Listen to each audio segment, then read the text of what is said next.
இந்தி திணிப்பை ஆதரித்து ஆளுநர் பேசியிருப்பது புதிதல்ல, பொருட்படுத்த வேண்டியதும் அல்ல என முதலமைச்சர் பதிலடி. ஆளுநரின் பேச்சு ஆடு நனைகிறதே என்று ஓநாய் அழுத கதையாக உள்ளது எனவும் விமர்சனம். இப்போது மட்டும் திமுக இல்லாமல் அதிமுக ஆட்சியில் இருந்திருந்தால் நாமெல்லாம் இந்தியில்தான் பேசிக் கொண்டிருந்திருப்போம். துணை முதலமைச்சர் உதயநிதி ஸ்டாலின் விமர்சனம்.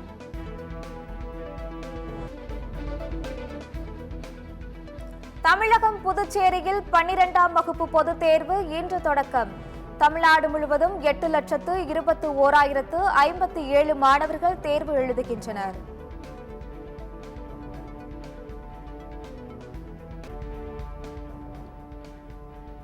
+2 பொதுத் தேர்வு முறைகேடுகளை தடுக்க 4470 பறக்கும் படை அமைப்பு. தேர்வு எழுதுவதற்கு ஆர்வமுடன் வருகை தந்த மாணவர்கள். ப்ரிப்பேர் பண்ணியிருக்கோம், எல்லாருமே நல்லா எழுதுவோம். எந்த பயமே இல்லாமல் தயாராக எழுதுவோம். நிச்சயமாக வெற்றி பெறுவோம். வழக்கமான தேர்வுகளைப் போலவே இதுவும் ஒரு தேர்வு எனும் மனநிலையுடன் அணுக வேண்டும். வளமான எதிர்காலம் உங்களுக்காக காத்திருக்கிறது என பள்ளிக்கல்வித்துறை அமைச்சர் அன்பில் மகேஷ் நம்பிக்கை. நாடாளுமன்ற தொகுதி குறையும் என தவறான தகவலை கூறி மக்களை ஏமாற்ற நினைப்பது ஏற்புடையது அல்ல. தமிழ் மாநில காங்கிரஸ் தலைவர் ஜி.கே. வாசன் குற்றச்சாட்டு. கைதிகள் எண்ணிக்கை குறைவு காரணமாக கடலூர் கிளை சிறைச்சாலை தற்காலிகமாக மூடல். 16 விசாரணை கைதிகள் கேப்பர் மலையில் உள்ள மத்திய சிறைக்கு மாற்றம். வளிமண்டல மேலடுக்கு சுழற்சி காரணமாக தென் தமிழகத்தில் இன்று லேசான மழைக்கு வாய்ப்பு. வானிலை ஆய்வு மையம் தகவல். ராணிப்பேட்டை அருகே அனுமதியின்றி மண்ணெடுத்த ஜேசிபி மற்றும் லாரி பறிமுதல். தப்பி ஓடிய நிலத்தின் உரிமையாளர் மற்றும் ஜேசிபி லாரி டிரைவர்களை தேடி வரும் போலீசார்.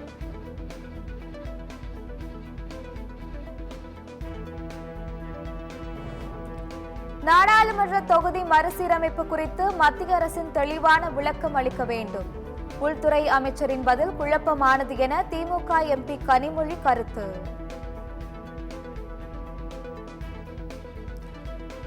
உத்தரகண்ட் பனிச்சரிவில் சிக்கி இறந்தவர்கள் எண்ணிக்கை 8ஆக அதிகரிப்பு. மீட்கப்பட்ட 46 பேர் மருத்துவமனையில் அனுமதி.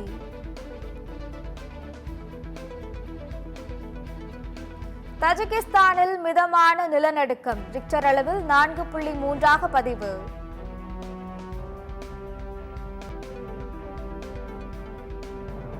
இலங்கையில் நடைபெற்ற பழமையான கார்களின் கண்காட்சி வெளிநாட்டு சுற்றுலா பயணிகளை வெகுவாக கவர்ந்தது.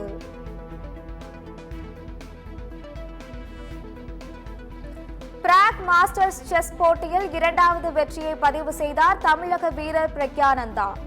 ஜெர்மனி வீரர் கைமரை வீழ்த்தி பிரக்யானந்தா அபார வெற்றி.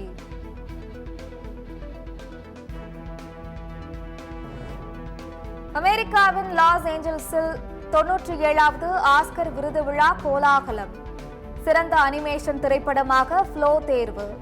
இந்த ஷேடோ ஆஃப் த சைப்ரஸ் சிறந்த அனிமேஷன் குறும்படத்திற்கான ஆஸ்கர் விருதை தட்டிச் சென்றது.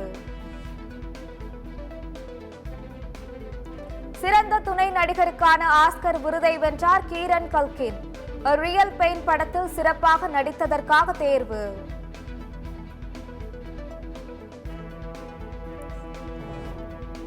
சிறந்த துணை நடிகையாக ஜோயி சால்டானா தேர்வு.